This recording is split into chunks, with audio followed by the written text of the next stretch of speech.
Hey guys, and welcome back to Born in the Past. Tonight, we will not be visiting a battlefield or a king's court. Instead, we are descending into a hidden world. A world of secret laboratories, of coded manuscripts, of furnaces that burn for months on end, and of the obsessive, dangerous pursuit of a knowledge that promise to unlock the very secrets of God and creation. Together, we will step into the life of a medieval alchemist. We will explore the great work, the legendary quest to create the Philosopher's Stone, a substance said to turn lead into gold and grant eternal life. This is a story not of wizards and magic, but of the strange and perilous proto-science. It's a world of endless patience, toxic fumes, complex philosophy, and the constant, chilling fear of a knock on the door from the Inquisition, branding your life's work as heresy. So, before we light the furnace and unseal the flasks, take a moment to like the video and subscribe to Born in the Past. And as always, I am fascinated to see our global community, so please let me know in the comments where you are watching from and what time it is in your part of the world. Alright, bar the door, light a single candle, and let's begin the great work. The city of Prague sleeps under a blanket of cold, midnight fog. The bells of St. Vitus Cathedral have long since tolled the hour of Compline, and the cobbled streets are empty, save for a stray dog or a stumbling drunk. The world of common men has surrendered to the darkness. But your work does not recognize the rhythm of the sun. Your work begins now. You stand in your respectable home, the home of a physician and natural philosopher. To the world, you are a man of learning, respected for your knowledge of Galen and your skill in setting bones. But behind a heavy oak bookshelf, hidden by a clever mechanism of your own design, is a secret door. And behind that door lies your true world, your laboratory, your sanctuary, your prison. You step inside, barring the door behind you. The air in here has its own unique atmosphere, a smell that no one else in this city would recognize. It is the dry, sweet scent of ancient parchment and aging leather from your library of forbidden books.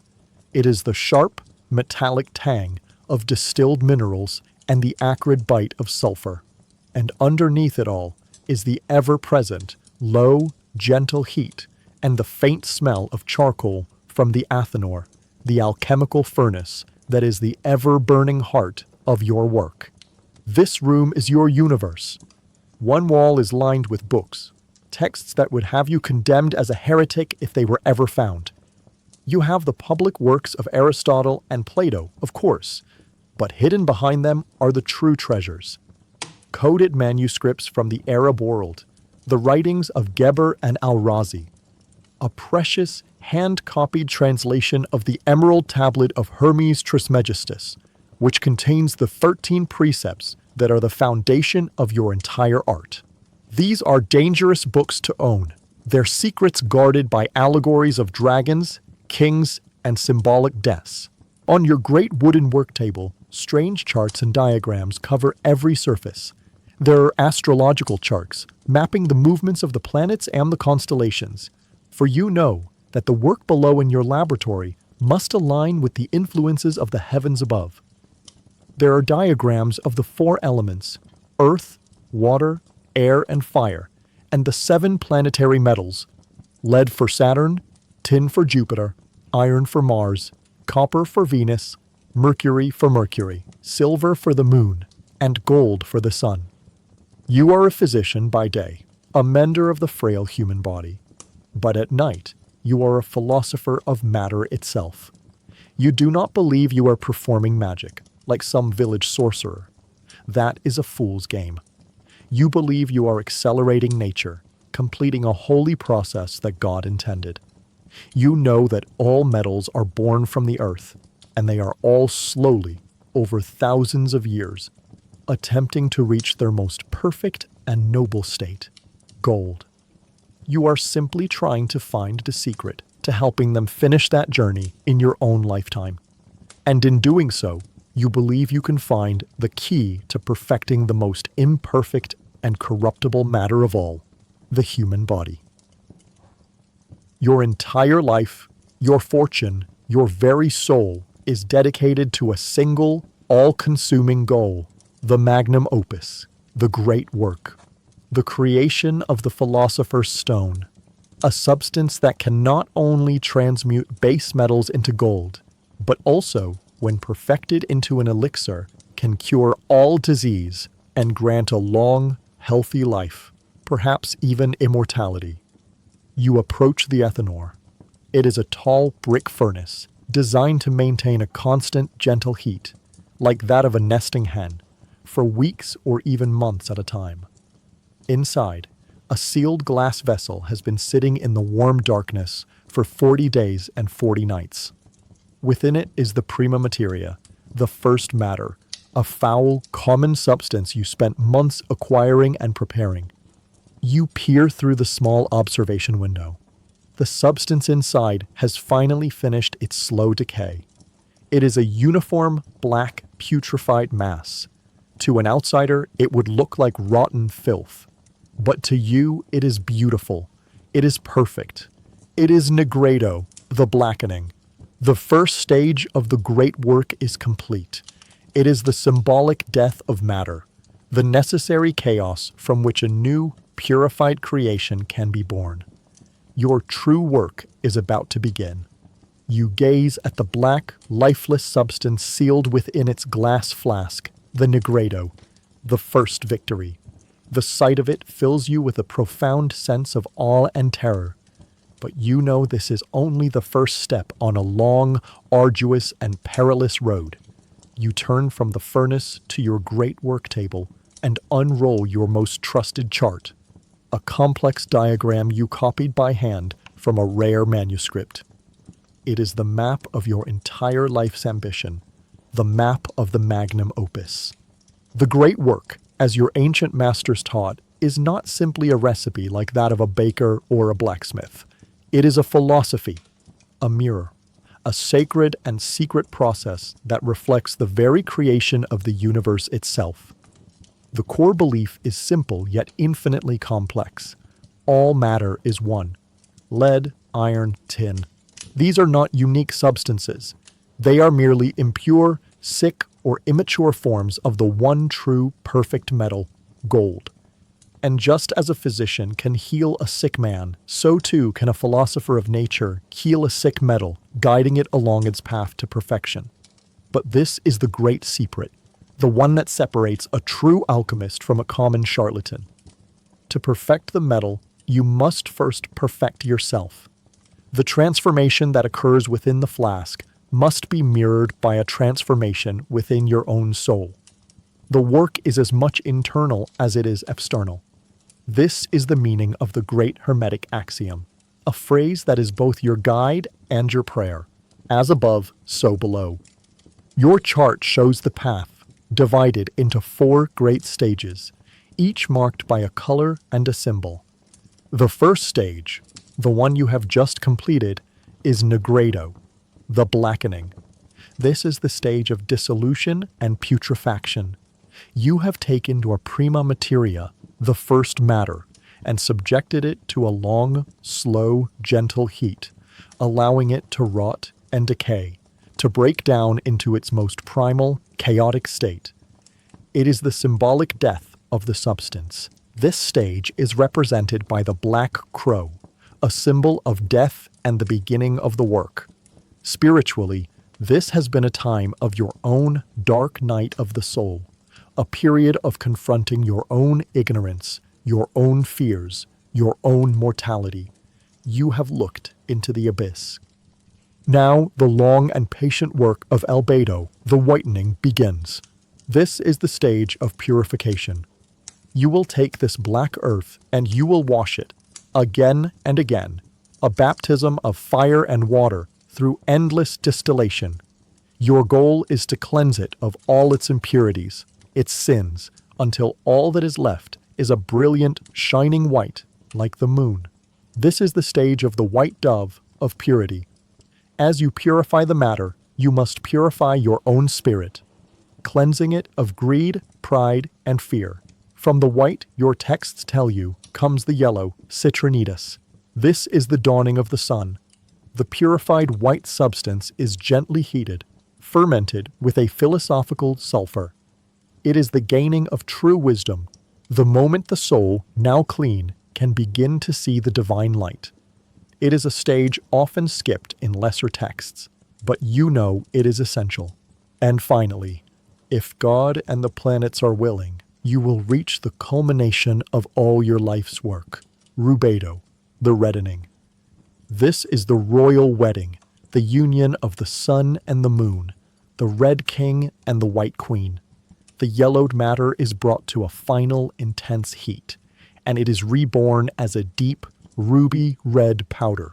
This is it, the philosopher's stone, the medicine of the world, the key to transmuting all things to their most perfect state. 4 stages: black, white, yellow, red. Death, purification, wisdom, perfection. It is a journey that can take a lifetime. Many have tried, all have failed. But you look from your charts to the black substance cooling in the furnace. You have taken the first step. You have entered the dark wood. And you believe with all your soul that you will be the one to finally see the red dawn. The theory is a map, but the laboratory is the territory. The philosophy is the soul, but the furnace and the flask are the body. Your work now descends from the realm of celestial diagrams and hermetic axioms into the practical, physical world of your alchemical kitchen. This secret room is a strange hybrid, a place where the work of a scholar, a priest, and a blacksmith all meet. In the center of the room stands the heart of your entire operation, the Athenor. It is not the raging, open inferno of a smithy.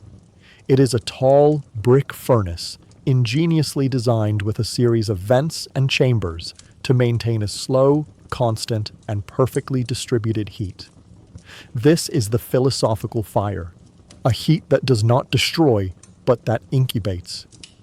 You are taught that it must mimic the gentle, steady warmth of a nesting hen on her egg, or the warmth of the earth itself, slowly perfecting the metals in its womb. You tend to it like a nervous parent tends to a sickly child. You feed it a steady diet of high-quality charcoal. You adjust the vents with a delicate hand, watching the way the flame changes color, learning to read its temperature by sight and sound. A change of even a few degrees at the wrong time, a sudden surge of heat, or a dip into coolness could ruin a month's or even a year's worth of painstaking work. The Athenor is your most demanding and temperamental assistant. Your shelves are filled with your glass children, each with its own beautiful, strange shape and singular purpose. These are the vessels, blown by the finest craftsmen in Venice or Bohemia, so thin and fragile that to handle them is an act of prayer. There is the alembic, with its bulbous base and long curved neck, like a graceful swan. It is your tool for purification, for the patient work of distillation. You watch for hours, mesmerized, as a murky liquid in its belly begins to boil. You watch as its spirit rises, as a pure, clean vapor travels the length of the cool glass neck and is reborn, drop by precious drop, as a clear, potent liquid in the collection flask below. The slow, rhythmic drip, drip, drip of the distiller is the sound of time itself being cleansed and purified. There are the heavy clay crucibles, squat and sturdy, built to withstand the furious, direct rage of the melting fire for the rare occasions when you work with base metals like lead or tin. There are retorts and receivers, pelicans and files, each designed for a specific process of separating, combining, and refining. And most sacred of all, there is the ovum philosophicum, the philosophical egg. It is a perfectly sealed sphere of clear, flawless glass. containing the substance of the great work.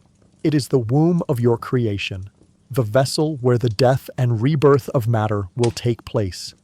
Its fragility is a constant source of terror. A single unseen crack, a moment of clumsiness, and the work of years would be lost, its volatile spirit escaping back into the air.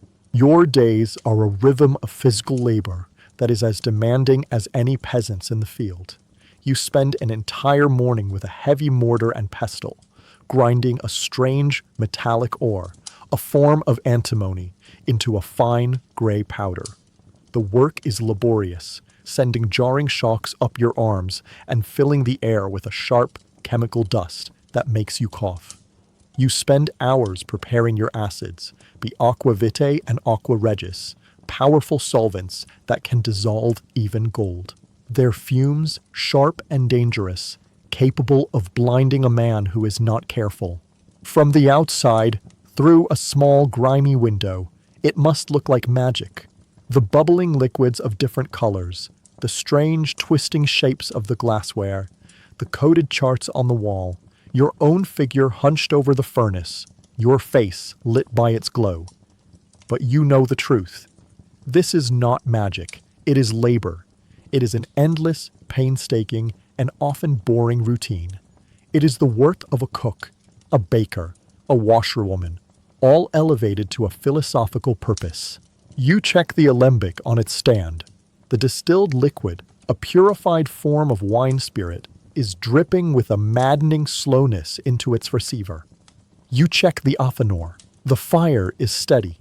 The black matter within the philosophical egg, the negretto, is still sleeping, still dreaming of its white rebirth. Nothing has changed in hours, and nothing will change for days. This is the patience required. You are not a conjurer of instant marvels. You are a gardener of matter, and you must tend to your strange and secret garden with the patience of a saint and the obsession of a madman. The aphanor is built. The vessels are clean. The charts are understood. But before the great work can truly begin, you must solve its first and greatest riddle, the identity of the prima materia, the first matter. You spend your nights poring over the ancient texts, your eyes straining in the candlelight, your mind wrestling with the cryptic and contradictory words of the masters. They all agree that the magnum opus must begin with a single, common source material. But they refuse to name it plainly. To do so would be to profane the sacred art and place its secrets in the hands of the unworthy. And so they speak in riddles, in poems, in elaborate, frustrating metaphors. It is the water that does not wet the hands, writes one master. It is the serpent that devours its own tail, writes another, beside a drawing of the Ouroboros. It is found everywhere, yet it has no value. It is the stone that is not a stone.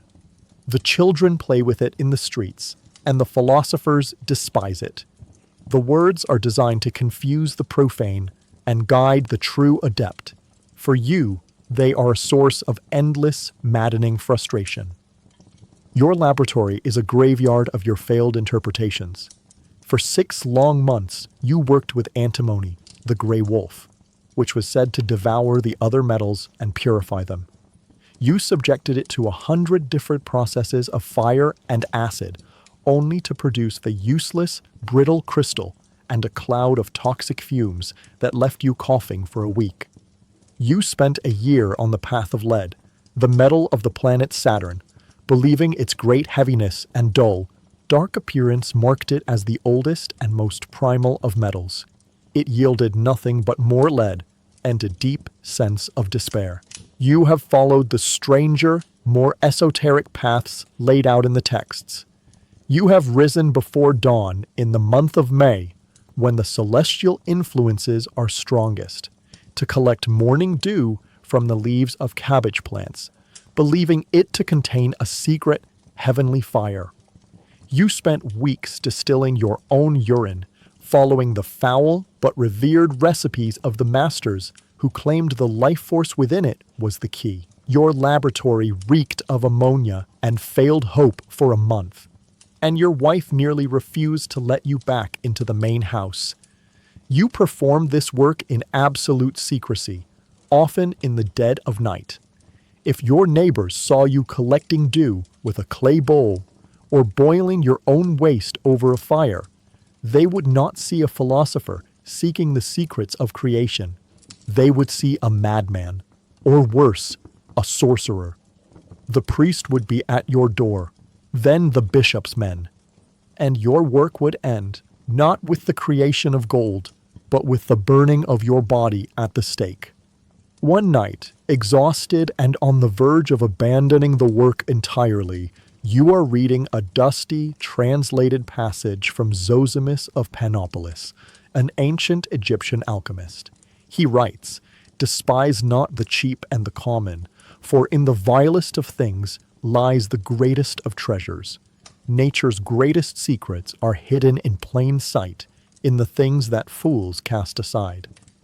Your eyes, weary from the candlelight, drift from the page and fall upon a lump of stone you have been using to prop open the heavy book. It is a piece of pyrite, fool's gold, a worthless mineral you picked up on a walk years ago, admiring its deceptive, brassy gleam.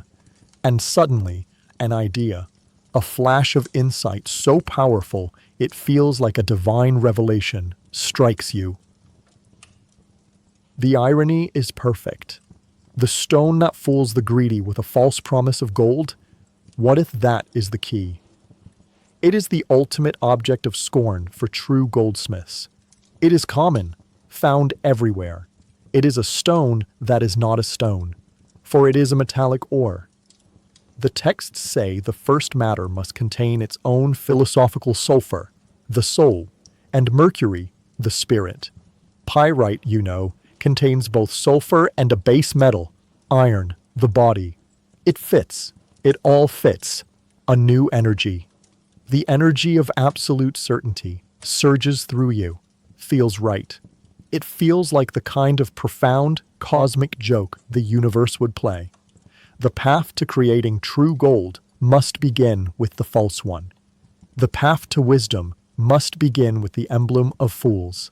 You have solved the first riddle. You gently close the ancient book and pick up the lump of pyrite. It feels heavy and important in your hand, its character completely changed. It is no longer a worthless rock. It is a vessel of infinite potential. You take it to your great stone mortar and pestle. The work of grinding it down to a fine, uniform powder will take you days of hard, physical labor. But your spirit is light, your frustration gone, replaced by a renewed, burning certainty. You have found the despised stone, and from its humble, foolish dust, you believe you will raise a king. The fool's gold is now a fine, gray powder, its deceptive glitter extinguished, its substance humbled by the slow, grinding work of the mortar and pestle. The first part of the physical labor is done. Now begins the true art, the conjunctio, the sacred marriage of the elements, which must take place before their ritual death. By the light of a single flickering candle, you begin the delicate process of mixing. You do not use common water. You use your philosophical mercury, a substance you have spent months preparing through a complex series of distillations. It is not the quicksilver found in the mines, which is a vulgar, dead metal. This is the alchemist's mercury, a secret solvent, a universal spirit believed to be capable of dissolving any substance back into its original, undifferentiated essence. You add this liquid to the gray powder, drop by precious drop, mixing it with a glass rod until it forms a thick, dark, dough-like paste. This paste, the combined body and spirit of your prima materia, is carefully placed inside the ovum philosophicum, the philosophical egg. Now comes one of the most critical and nerve-wracking steps of the entire process, sealing the vessel. Using the focused flame of a special oil lamp, You carefully heat the long, open neck of the glass flask. You must be patient, applying the heat evenly until the glass becomes soft and pliable. Then, with a pair of brass tongs, you gently twist and pull the neck, stretching it until it collapses upon itself, fusing into a seamless, airtight sphere. This is the hermetic seal, named for the great master Hermes Trismegistus himself. The matter is now enclosed in its own tiny universe, its own glassy womb, ready for its long, slow gestation. Any crack, any microscopic fissure, and the spirit of the substance would escape, ruining the work completely. With the reverence of a priest placing a sacred relic upon an altar, you open the main door of the Athaner. The gentle, constant heat washes over your face like a warm breath. You place the sealed egg carefully in the center of the furnace, packing it in sand to ensure the heat is perfectly distributed. You close and seal the furnace door. The work is now out of your hands. It is in the hands of God, of nature, and of time. And so begins the wait, the long dark vigil. The texts speak of 40 days and 40 nights, a period symbolic of the great flood, of the time Christ spent in the wilderness. This is the stage of digestion, of putrefaction. Your life shrinks to the four walls of this secret room. You do not leave except for the most necessary of tasks. You sleep on a small cot near the furnace, your sleep shallow and fitful, waking every hour to check the Athanor's temperature, to listen to its gentle hiss and crackle. You eat little, a piece of bread, a cup of water. You speak to no one. Your entire being is focused on the slow, secret process happening within that furnace. Each day, you peer through the small, soot-stained mica window into the heart of the furnace. For weeks, nothing seems to happen. The gray paste sits in its flask, inert and unchanging. A seed of doubt begins to sprout in your mind. Have you used the wrong matter? Was the seal imperfect? Is your own soul too impure for the work to succeed? This is the first great test of the alchemist, the test of faith and patience. You must resist the overwhelming temptation to open the furnace, to interfere with nature's slow cooking. Then, in the fourth week, a change begins. The gray paste begins to darken. It starts at the edges, a creeping blackness, like a shadow spreading across the land. It begins to bubble and corrupt, to break down. A foul, sulfurous smell, the smell of the grave, emanates from the furnace, despite the sealed flask. You do not feel fear or disgust. You feel a profound, intellectual triumph. It is working. Over the next week, the transformation accelerates. The substance liquefies, boils, and finally settles. You look through the window, and you see it. The contents of the flask are now a uniform, deep, oily black. It is a perfect, featureless darkness, like liquid night. It has the appearance of pitch or black tar. It is the color of the void. This is Negredo, the blackening, the death of the king. The matter has been reduced to its chaotic, primordial state, its original, undifferentiated form. This is the stage of the raven, the symbol of death, the beginning of all things.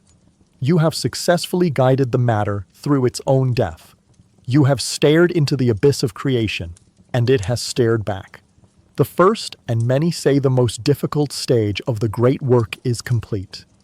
The soul of the matter is now a blank slate, ready for its purification, ready for its long, arduous journey towards the light. The stage of the crow is finished.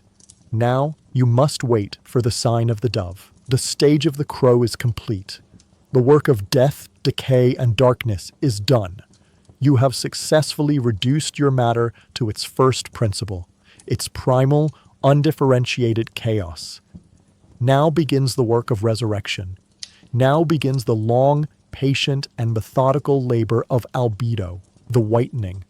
If Negredo was a descent into the tomb, Albedo is the slow, arduous process of washing the grave cloths until they are as pure and white as the wings of a dove. With the cautious hands of a surgeon, you carefully remove the philosophical egg from the now cool Athanor. The black substance within is inert, silent. You gently break the hermetic seal, a small, sharp crack that sounds deafeningly loud in your quiet laboratory. You transfer the black, tar-like material into the bulbous belly of a large glass alembic, a beautiful and complex vessel designed for the sacred art of distillation.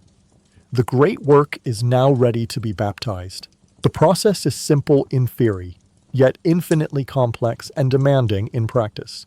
You place the alembic over a new kind of fire, a sand bath, which allows for an even and gentle heat. You watch as the black matter begins to warm.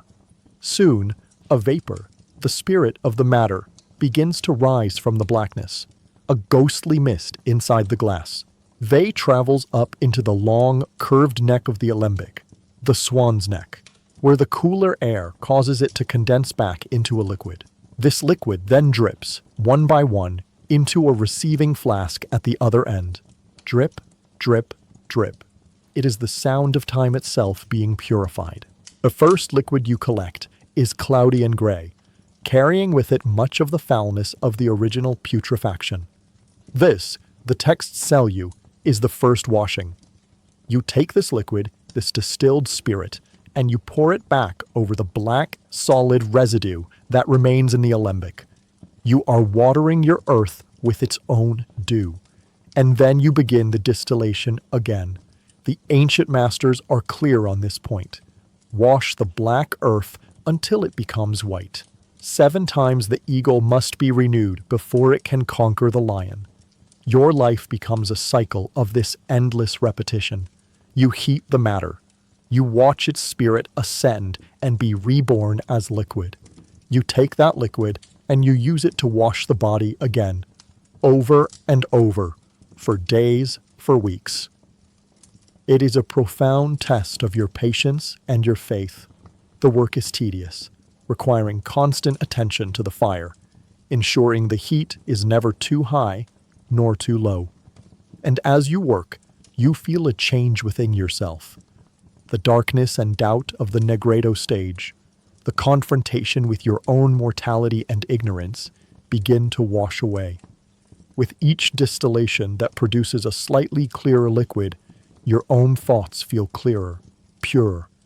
You are cleansing the matter, and in doing so, the matter is cleansing you. You must become as pure as the substance you are trying to create. A gradual change is almost imperceptible, a process that requires absolute faith in the art. Day after day, week after week, you perform the same task. The distilled liquid you collect becomes less gray, then almost clear, and the black, solid residue left behind in the flask slowly, miraculously begins to lighten, from black to a deep, dark gray, from gray to a pale, shimmering silver like the color of ash. Then, after a month of this ceaseless, obsessive washing, a true miracle occurs. The final distillation produces a liquid as clear and pure as spring water. And when you look into the alembic, the substance left behind is no longer gray. It is a brilliant, shining, almost luminous white powder. It is as white as freshly fallen snow under a full moon, as white as bleached bone. It has a dry, crystalline texture that seems to shimmer with its own internal light. You hold the flask up to the candlelight, your hands trembling slightly, not with fatigue, but with profound ecstatic joy. This is albedo, the white stage, the sign of the dove, the resurrection. You have brought the matter back from its death, cleansed it of all its darkness and filth, and reborn it into a state of purity and grace. You have created the white stone, a legendary substance in its own right, a medicine said in your texts to be capable of curing diseases and transmuting lesser metals into silver. It is the second great milestone. You feel a surge of pure intellectual triumph, the joy of a philosopher who has witnessed one of nature's deepest secrets unfold before his very eyes. You are no longer working in the darkness of the tomb. You have found the light. But the path to the final rubedo, the reddening, is still long. And you know that new dangers, not of chemistry, but of men, are waiting for you just outside the barred door of your secret study. The white stone, the albedo, sits in its sealed flask on your workbench, a cool, luminous beacon in the gloom of your laboratory. It is a symbol of purity, of hope, of a major victory against the stubborn secrets of matter. In the quiet solitude of your study, it feels like a holy relic. But this hope is a fragile thing, as fragile as the glass that contains it. You know that the great work is not sustained by faith and philosophy alone. It is sustained by gold. And that gold comes from your patron. You think of the immense cost of this sacred art. The endless sacks of expensive, slow-burning charcoal needed to feed the Athenor. The delicate Venetian glassware that shatters with the slightest temperature shock or careless touch. The rare minerals and metals sourced from merchants who ask no questions but charge exorbitant prices. The coded manuscripts bought from shady dealers in the back alleys of the city, a single page of which can cost more than a farmer earns in a year.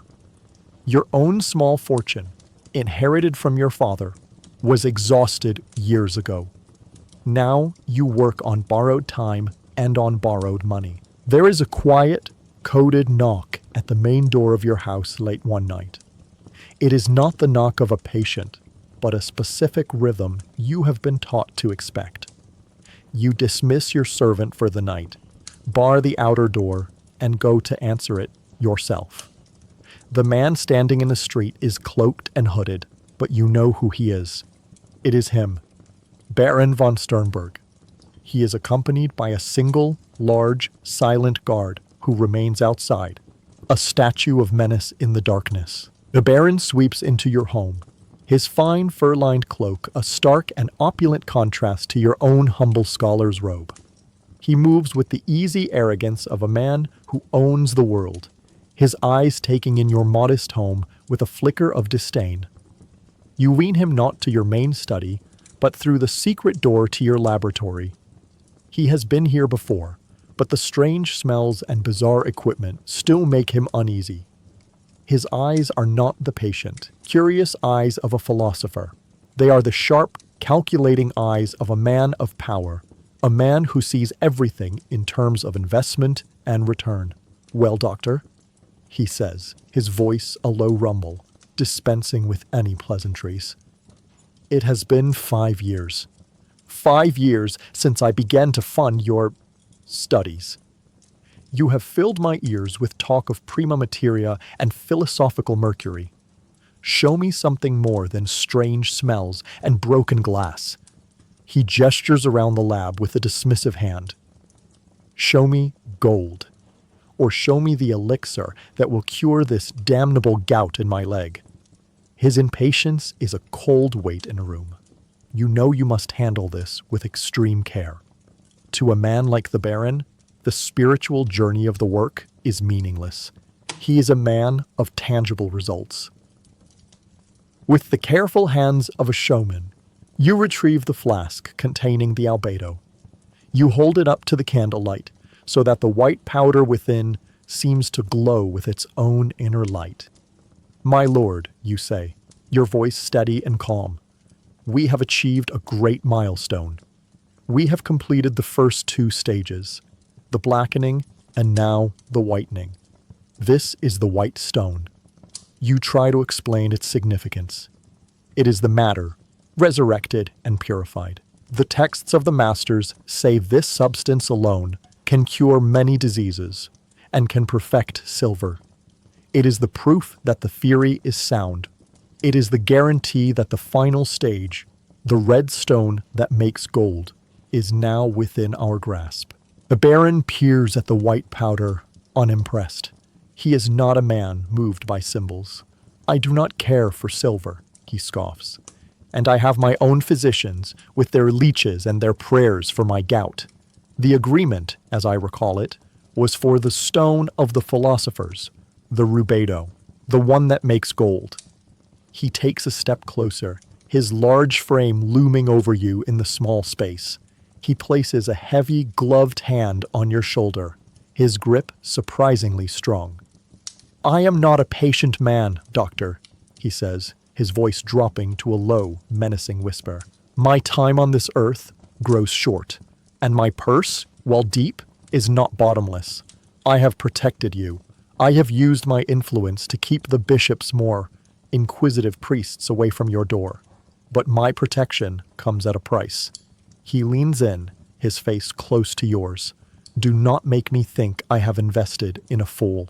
Do not make me think I have been funding heresy and madness. He releases your shoulder and turns to leave. At the door he pauses. I will return in 1 year, he says. I expect to see progress. Real progress. He leaves as silently as he arrived, leaving the threat hanging in the air like the smoke from his candle. The fear of failure is no longer just a philosophical dread. The fear of misinterpreting a text or ruining an experiment. It is now a very real, very physical fear. You look at the beautiful, pure white stone, but your work now feels tainted. It is no longer just a sacred quest for knowledge and spiritual perfection. It is a contract. It is a performance for a dangerous and demanding master. The immense, patient pressure of the furnace is nothing compared to the intense, immediate pressure of the Baron's impatience. You must hurry the great work, and you know, in the deepest, most secret part of your soul, that the art cannot be hurried.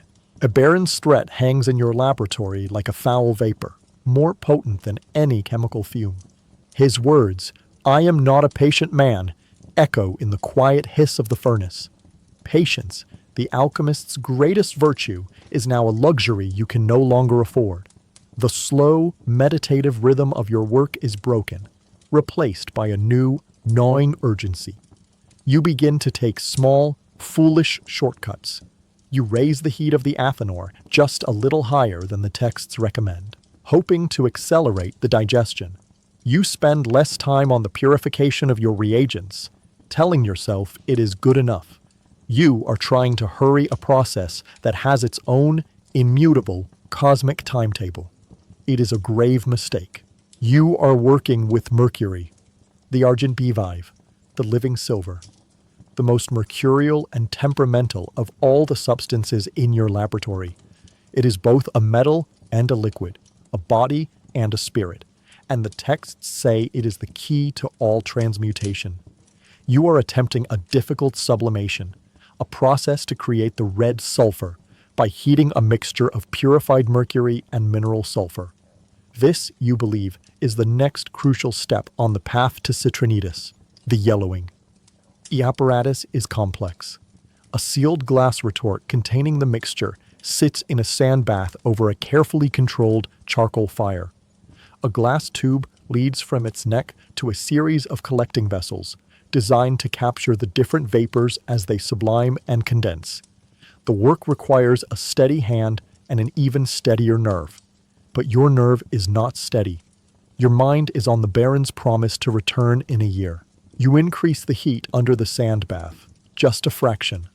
You want to speed the reaction. The gray mixture inside the retort begins to bubble more violently. A high-pitched, whining sound comes from within the glass, a sound of immense pressure building. The ancient texts warn of this. They warn that the dragon must not be angered, that its fire must be coaxed out, not forced. But the Baron's sneering face floats in your mind's eye. You push the fear down. You continue. And then it happens. Not a loud fiery explosion like in a blacksmith's forge, but a sharp, sickening pop. It is the sound of thick, stressed glass surrendering to a pressure it can no longer contain. A hairline crack appears in the retort, and from it erupts a cloud of white, acrid vapor, hissing out into the sealed room. You gasp in shock before you can stop yourself, and the vapor fills your lungs. It is a taste of pure fire and metal. A searing chemical heat scours your throat. Your head swims instantly. The room tilts and blurs at the edges. Your lungs feel as if they are being filled with hot sand. This is the dragon's breath. It is the spirit of Mercury, and it is poison. Your training, your discipline vanishes, replaced by a primal animal instinct to flee. You stumble back from the workbench, knocking over a stack of precious books. You claw at the secret panel in the wall, your fingers clumsy and uncooperative. You throw the door open and crawl out into your study, slamming it shut behind you, sealing the poison in. You collapse onto the floor, coughing, retching, your body convulsing as it tries to expel the venom you have inhaled. For 3 days, you lie in your bed, racked by a terrible fever, your body alternating between shivering chills and burning heat. Your head pounds with a relentless, hammering rhythm. Your lungs ache with every breath. Ilara, your wife, tends to you, her face a mask of worried confusion. You tell her it is a simple fever, a common ailment. You cannot tell her the truth, that you have poisoned yourself in your secret quest for knowledge, that you were nearly killed by your own ambition. When the fever finally breaks and you are strong enough to stand, you unbar the door to your laboratory. The smell that greets you is still foul, but the air has cleared. The sight, however, is one of desecration. The expensive Venetian retort is a ruin of shattered, milky glass. A toxic, black and yellow sludge is spattered across your workbench and has eaten away the wood. And worst of all, the beautiful white powder of your albedo, which had been sitting in an open container nearby, is now stained a sickly, mottled yellow from the sulfurous fuse. You stand amidst the wreckage of our own impatience. You have learned a hard lesson, a lesson paid for with weeks of work and a searing of your own lungs. The great work cannot be forced. Matter has its own rhythms, its own violet spirit. To disrespect it, to try and bend it to your own hurried schedule, is to invite disaster. You have not only lost precious time you did not have, you have been reminded that in this secret quest for eternal life, death is always watching from inside the flask. You recover from your self-inflicted poisoning, your body slowly purging the toxic fumes of the mercury. But a new kind of sickness takes its place, a sickness of the soul, fear.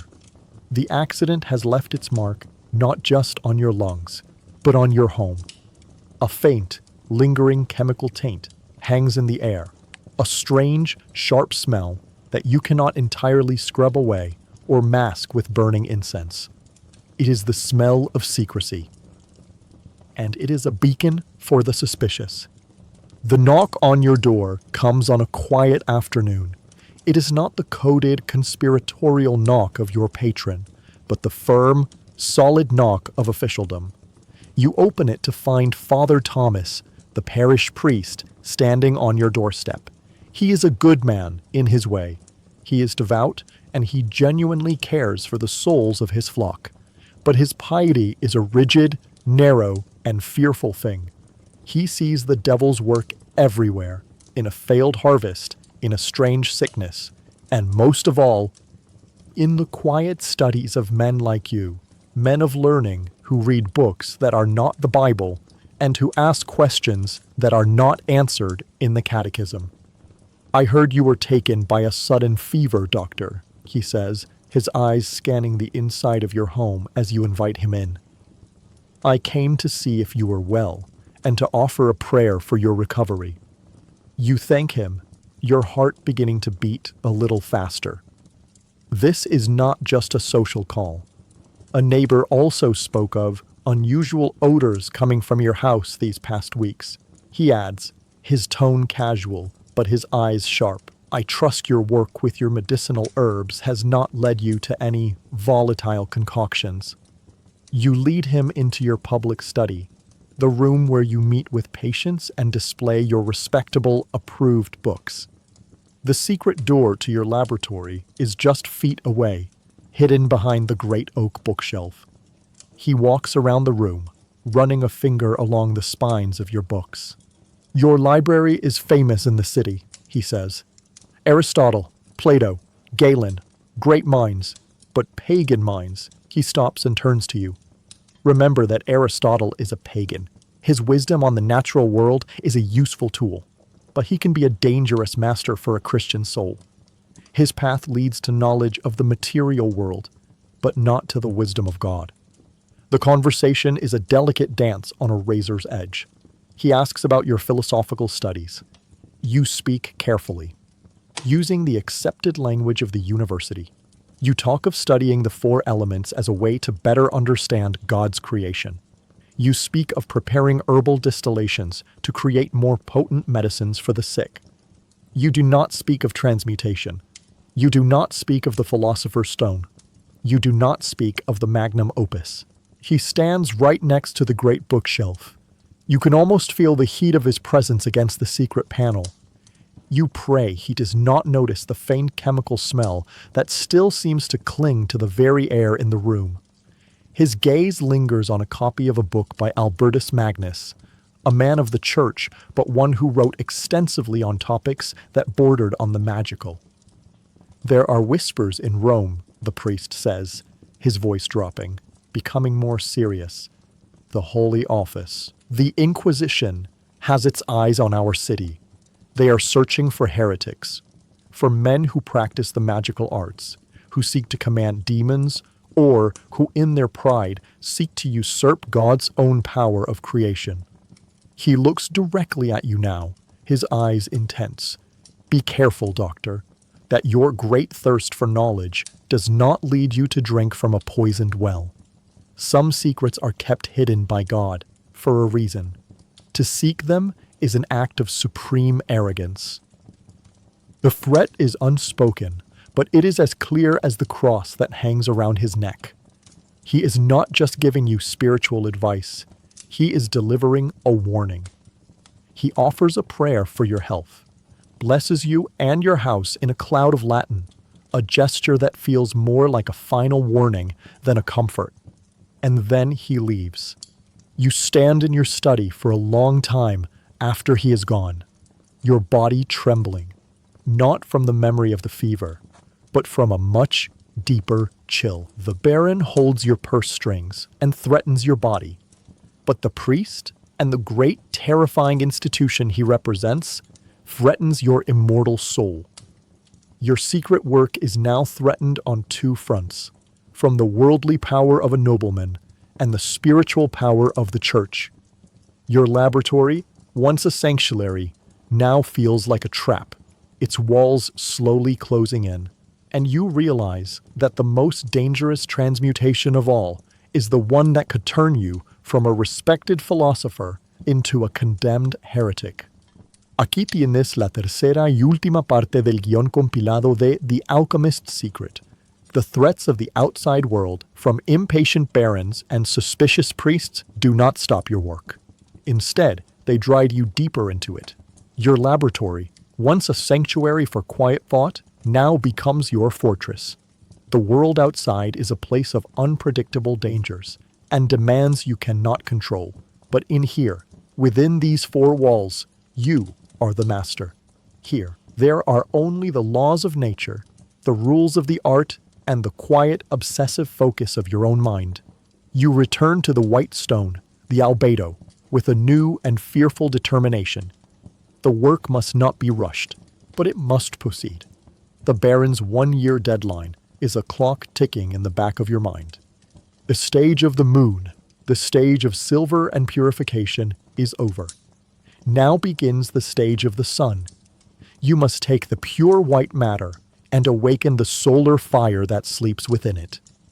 The texts say that the white, lunar substance must now be fermented with a philosophical sulfur, a spiritual fire that will bring it to a new level of perfection. After much study and prayer, you decide on your method. You will not use a dry powder. You will use one of your most potent and dangerous creations, aqua fortis, the strong water, an acid you created yourself through the careful distillation of saltpeter and vitriol. It is a volatile, fuming liquid that can dissolve even silver, but you believe its fiery, active nature is the perfect catalyst for the next stage. With immense care, you take a portion of the brilliant white powder and place it in a clean glass retort. Then, drop by drop, you add the fuming acid. The moment the acid touches the powder, there is a violent hiss.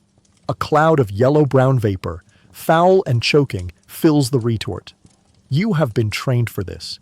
You know that this violent reaction is the battle of the elements, the necessary conflict before a new, more noble synthesis can be created. When the reaction subsides, you seal the retort and place it back into a sand bath over a charcoal fire. The heat required for this stage is different. It is not the gentle, digestive heat of Negredo, nor the steady, cleansing heat of Albedo. This must be a stronger, more active fire, carefully increased over many days. It is a delicate and dangerous balance. Too little heat, and the transformation will not begin. Too much heat, and you will burn the flowers, destroying the subtle potential of the matter and reducing it to a useless black ash. For days, you watch and you wait, your life once again governed by the needs of the fire. You tend it constantly, your senses attuned to its every flicker and hiss. And you watch the substance in the retort. For a long time, nothing happens. The white powder, now a wet sludge at the bottom of the flask, remains stubbornly white. You fight against despair. You fight against the urge to increase the heat. The urge to repeat the same impatient mistake that led to your last accident. You trust the texts. You trust the process. Then, one morning, as the real sun's first rays filter through the grimy window of your lab, you see it. A change. A faint, almost imperceptible tinge of color at the edge of the substance. A pale, watery lemon yellow, as faint as the first light of dawn. Your heart leaps. Over the next week, as you slowly and carefully increase the heat, the color deepens. The pale lemon becomes a rich, vibrant saffron. The saffron deepens further into a honeyed golden orange. It is as if you have captured the very essence of the sunrise and sealed it in your glass vessel. The flask itself seems to emanate a warm, gentle light. As the color in the glass deepens, you feel a corresponding change within your own spirit. The cold fear and paranoia that have haunted you since the Baron's visit and the priest's warning begin to recede. They are replaced by a surge of pure, intellectual excitement and a renewed, unshakable hope. You feel your own mind sharpening, your understanding of the coded, allegorical language of the texts becoming clearer. You are no longer just following a recipe. You feel as though you are in a direct dialogue with the forces of creation. This is Citrinitas, the yellowing, the dawning of the philosophical sun. The texts say this is the stage where the consciousness of the matter awakens. It is no longer a pure, passive lunar substance. It is now an active, solar principle filled with energy and potential. Finally, the work of this stage is done. The entire substance in the retort is a uniform, beautiful, shimmering golden yellow. You have successfully navigated the difficult bridge between the moon and the sun. You have created the yellow citrine, the penultimate stage of the great work. All that remains now is the final, fiery, royal wedding, the fusion that will produce the Red King, the Philosopher's Stone itself. The end is so close now, you can almost taste it. But you know, with the wisdom born of your recent failures, that the final step is always the most perilous of all. A golden light of the Citrinitas fills your laboratory, a warm and hopeful glow, that seems to push back against the ever-present shadows. You feel a new confidence, a sense of intellectual mastery. You have successfully navigated 3 of the 4 great stages. The final step, the creation of the red stone, is near. But the words of your patron, Baron von Sternberg, still echo in your mind. Show me the elixir that will cure this damnable gout in my leg. You know that the true elixir of life can only be made from the final, perfected philosopher's stone. But the ancient texts speak of lesser elixirs, powerful medicines that can be created from the intermediate stages of the work. The albedo, the white stone, is said to cure diseases of the spirit and purify the blood. The citrinitus, the yellow stone, is said to restore youth and vitality. What if, you wonder, they could be combined? This is a dangerous and unorthodox thought. You are deviating from the main path of the great work. But the Baron's impatience and your own scientific curiosity compel you. If you could create a potent medicine, something that could genuinely alleviate the Baron's suffering, it might buy you the precious time you need to complete the work without his interference. It would also be a tangible proof of your art, a validation of your theories. And so, you begin a side quest. A new great work in miniature. The goal is not the transmutation of metal, but the preservation and perfection of the human body. You are a physician, after all. This is your first calling. The process must be one of absolute purity.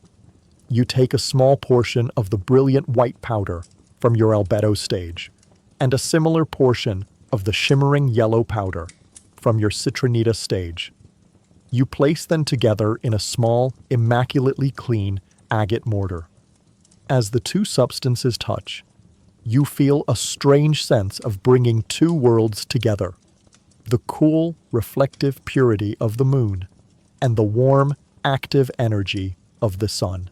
You begin to grind them together with the pestle, your movements slow and circular, whispering a quiet prayer of intention as you work.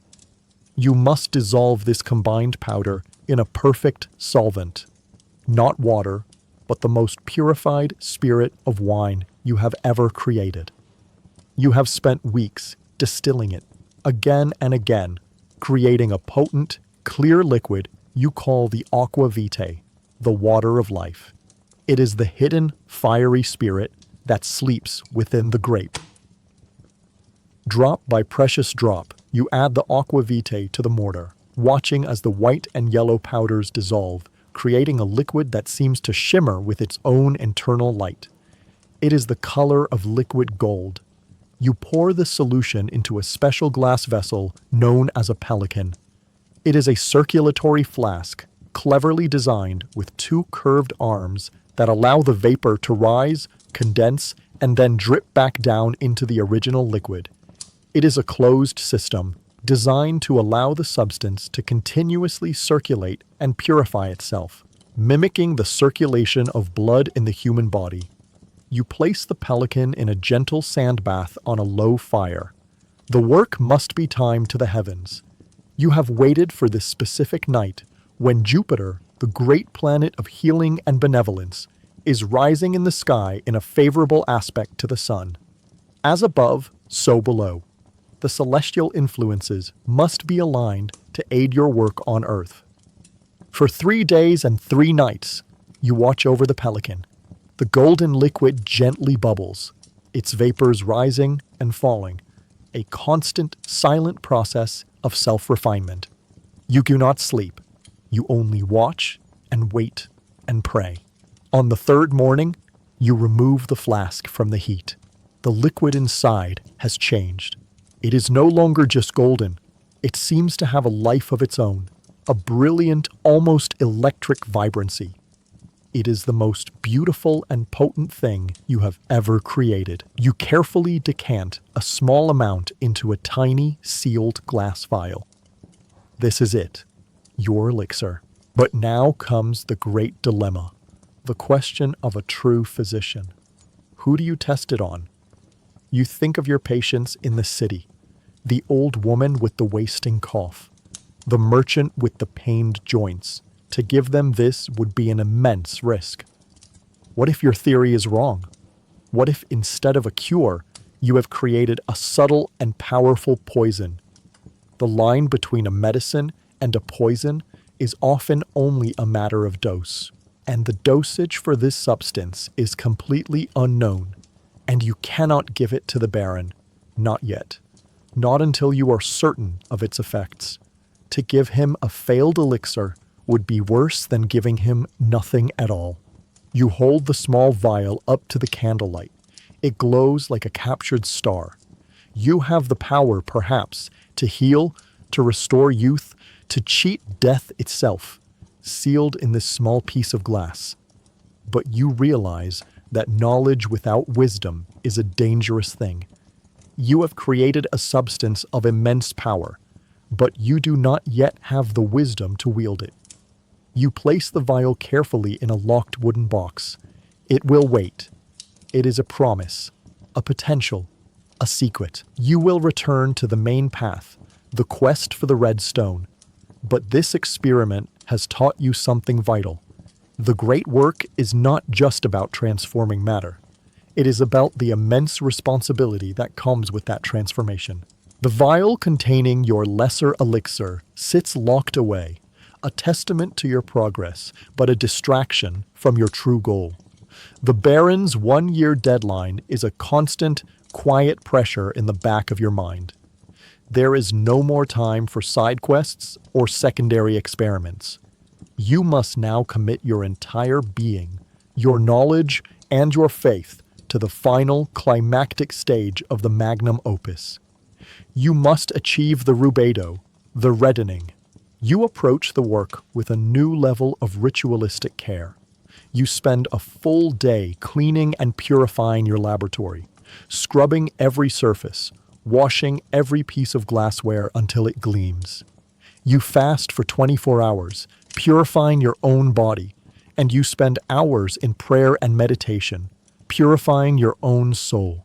You must be worthy of the final secret. The work begins at midnight, on a night the astrological charts have told you is perfectly aligned for this final, fiery conjunction.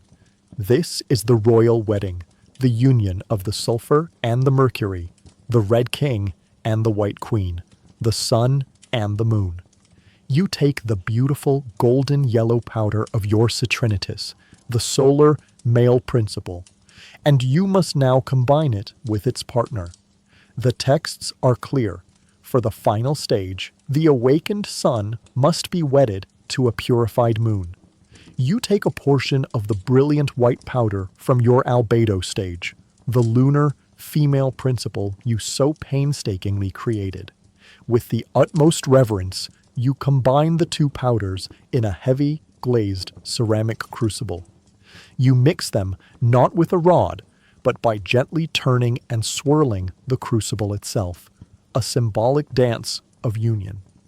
You have now created the rebus, the two-thing, the perfect hermaphroditic substance that contains all the potential of the universe within it. This crucible is then placed within the very heart of the Athanor furnace. This time, there is no sand bath for gentle, indirect heat. The crucible will be subjected to the fire of the 3rd degree, a heat so intense it can melt iron. Your furnace, your patient, gentle incubator, must now become a raging inferno. You seal the Athanor. You begin to work the bellows, not gently, but with a powerful, steady rhythm. You feed the furnace with your finest, densest charcoal. The temperature inside begins to climb, far beyond any level you have used before. The bricks of the furnace begin to glow a dull red. The air in your laboratory becomes thick and hot, the stone walls sweating with moisture.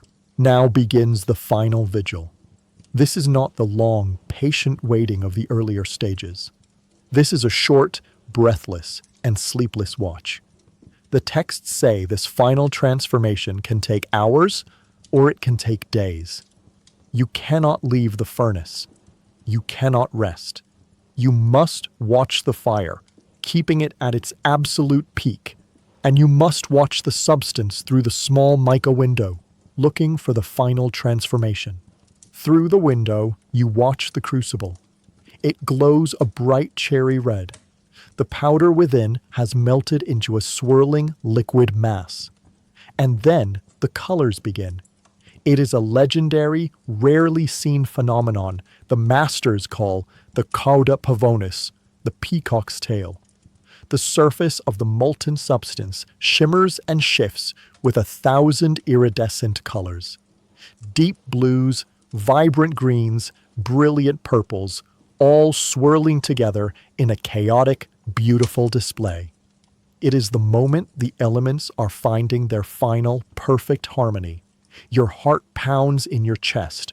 It is a sign that the work is on the right path. You continue to work the bellows, your body slick with sweat, your muscles aching. The beautiful colors of the peacock's tail slowly begin to fade, coalescing, darkening. The liquid in the crucible turns a deep, almost black purple.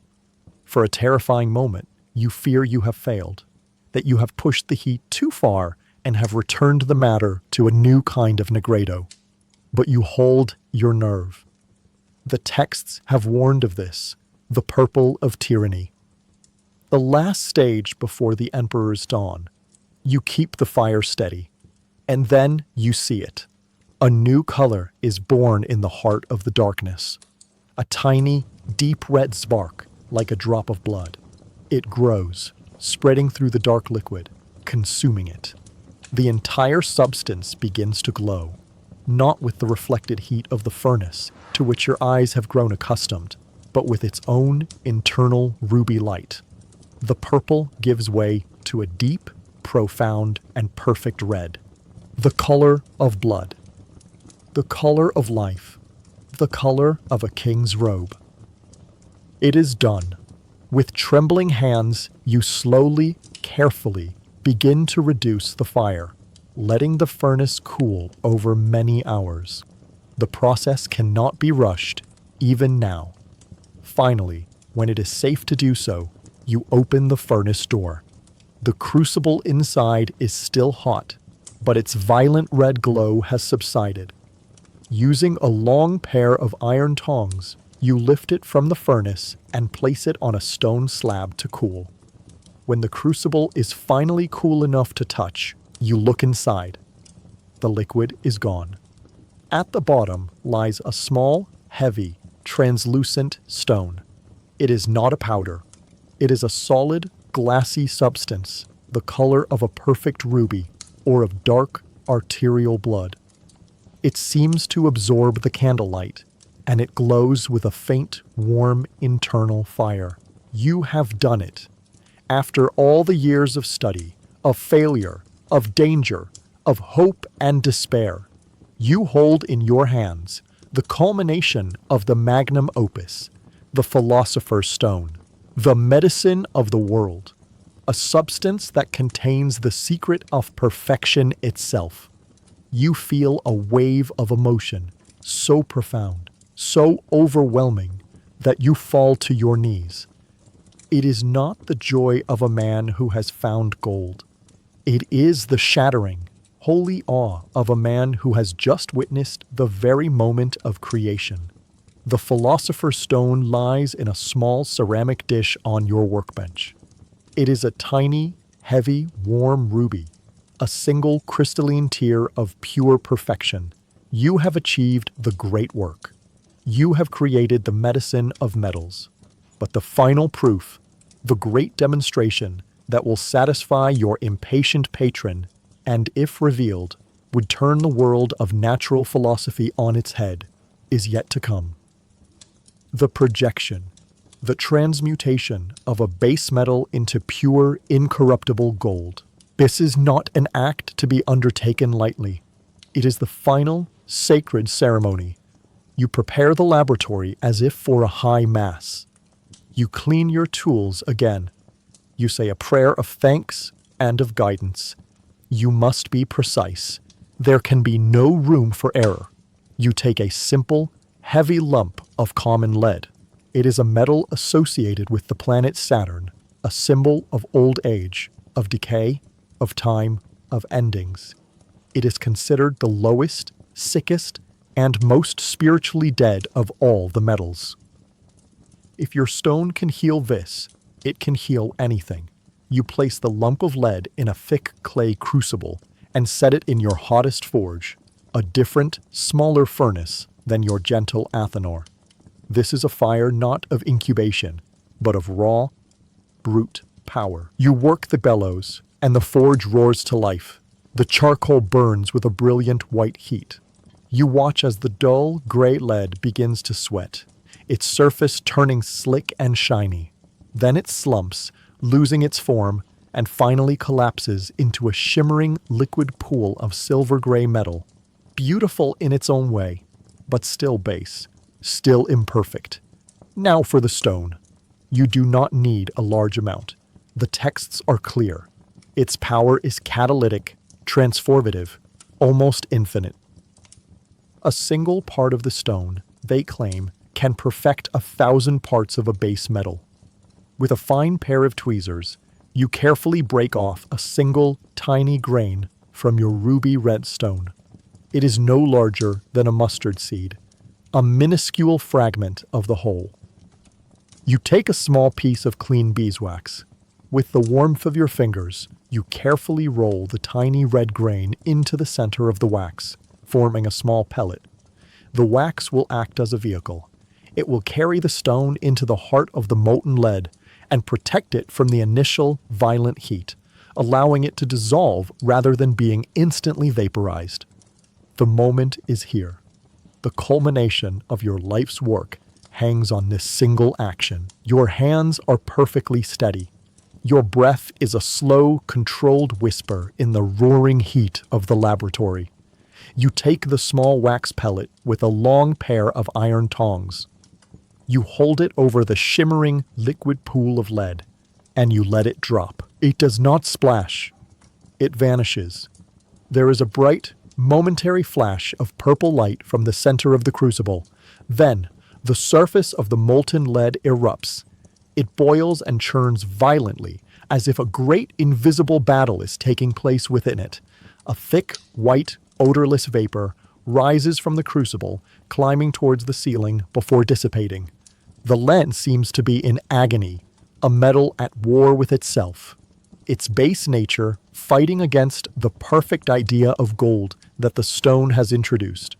And then, as quickly as it began, the churning subsides, the violet bubbling ceases, the molten surface becomes as calm and as smooth as a mirror once more. But it is no longer the dull, silver gray of lead.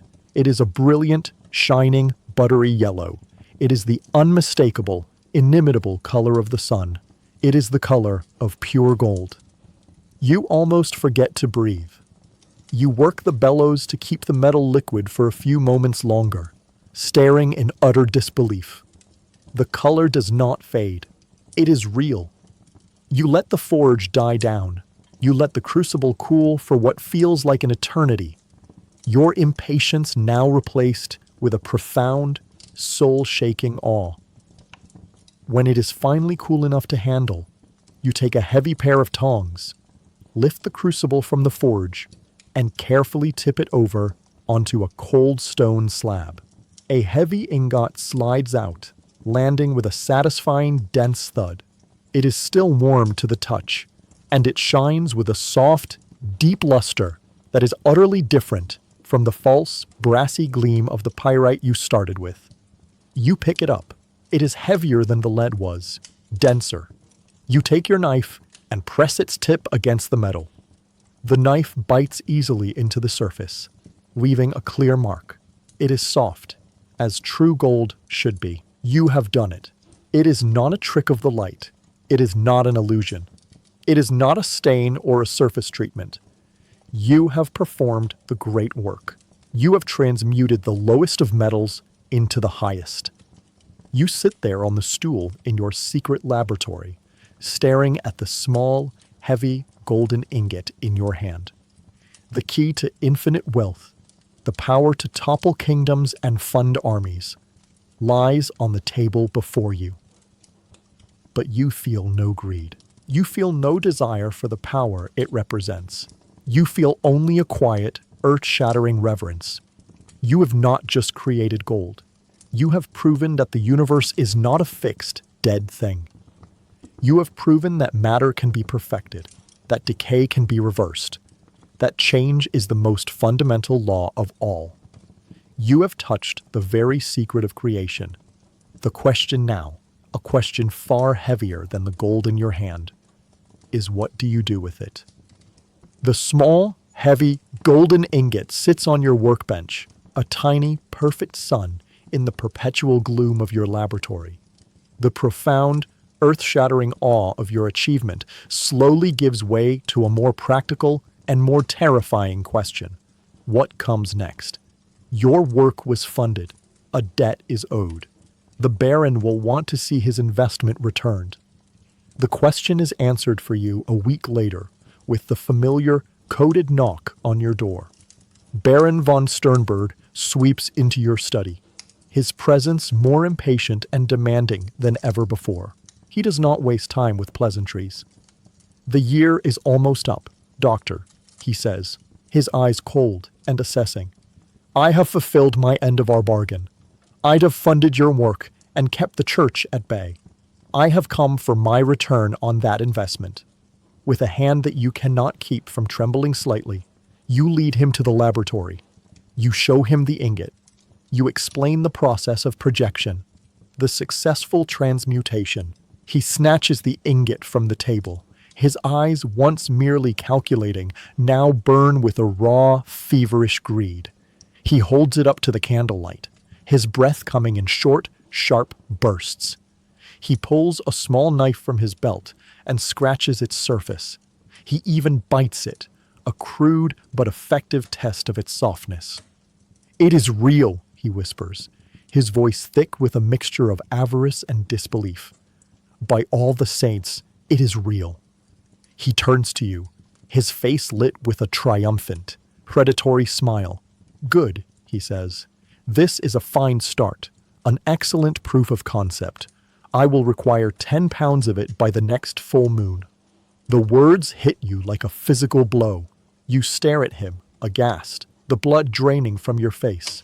My lord, you stammer, you do not understand. It is not possible. The great work is not like baking bread or forging a sword. It is a process that takes years, decades. The preparation of the prima materia alone, the long digestion of the negredo, the endless distillations of the albedo. To create even this small amount was the work of a lifetime. The Baron's smile does not falter, but it loses all of its warmth, becoming a cold, thin line. Do not play me for a fool, Doctor, he says softly, taking a step closer. I do not care for your philosophical excuses, your secret stages and your fancy Latin names. You have found the secret. You have the recipe. Now you will use it for me. My ambitions require gold, and you will provide it. But I cannot, you insist, your voice rising with desperation. The materials are rare. The alignments of the planets must be perfect. The process cannot be hurried. The Baron chuckles, a low, ugly sound. Perhaps, he says, his voice like silk, I have misunderstood the nature of your art. Perhaps this gold was not made through your delicate, scholarly process, but through some other means. He lets the word hang in the air. A pact, perhaps? A bargain with a less savory power? The bishop tells me the devil is very generous to those who pledge their souls. I wonder what the Holy Inquisition would make of a man who can create gold from thin air. You are frozen. You understand your new position perfectly. The trap has been sprung. Before, if you failed, you were a fraud, a charlatan who had wasted a nobleman's money. He would have you beaten and thrown in a dungeon. A terrible fate. But now that you have succeeded, you are something far more dangerous in the eyes of the world. You are a heretic, a sorcerer. Your success is the proof of your damnation. He sees the understanding, the pure terror on your face. He knows he has won. My family has a new castle to build, he continues, his voice casual again. And wars are expensive. I will send a wagon for the first 10 pounds of gold on the new moon. I trust you will have it ready. He pockets the small ingot you created, your life's work. Consider this a down payment, he says with a final, chilling smile. He leaves, taking your small, perfect son with him. You are left alone in your laboratory, surrounded by the tools of your great triumphant achievement. You have succeeded where every master before you has failed. You have unlocked one of the deepest secrets of creation. And your reward is not enlightenment, not a long and healthy life, not a place among the wise. Your reward is a new cage, one forged from your own success. Its bars are made of gold, and its lock is made of the fear of being burned alive at the stake. You have become the Baron's golden goose, and you know with absolute certainty that he will not hesitate to kill you for the eggs. You stand alone in your laboratory long after the Baron has gone. The space, which moments ago felt like the center of the universe, the site of a divine miracle, now feels like a cage. The small, heavy ingot, the fruit of your life's work, is gone. It has been replaced by an impossible demand and a death sentence. The joy of discovery has curdled into the bitter, metallic taste of fear. Your great art, the magnum opus, the sacred, philosophical quest for perfection and enlightenment, has been desecrated. It has been reduced to a simple, vulgar manufacturing process. You look at your beautiful glass vessels, your complex charts, your patient Athenor. They are no longer instruments of a noble pursuit. They are the tools of a slave, a counterfeiter in the service of a greedy master. With a heart as heavy as the lead you so recently perfected, you walk to your supply chest. You take out another lump of pyrite, another piece of fool's gold. You place it in the great stone mortar. You lift the heavy pestle, and you begin to grind. The sound of the stone crushing against stone echoes in the small, secret room. It is the same sound that began your journey, but its meaning has changed entirely. It is no longer the sound of hopeful preparation, but of a prisoner's chains. You must begin again. The nigredo, the albedo, the citrinitus, the rubedo. The entire long, arduous process, all to meet a deadline. This time, there will be no spiritual journey, no mirroring of your soul's purification. There will only be the mechanical labor, the choking fumes, and the constant gnawing fear of the Baron's threat. You sought the secret to eternal life, and in finding it, you have been condemned to an eternal, repetitive labor. Your laboratory has become your tomb. The Athenor furnace is your only companion. Its fire the only warmth in a life that has suddenly become colder and heavier than any lead. The great work has succeeded, but the philosopher has failed, and the work is never, ever done.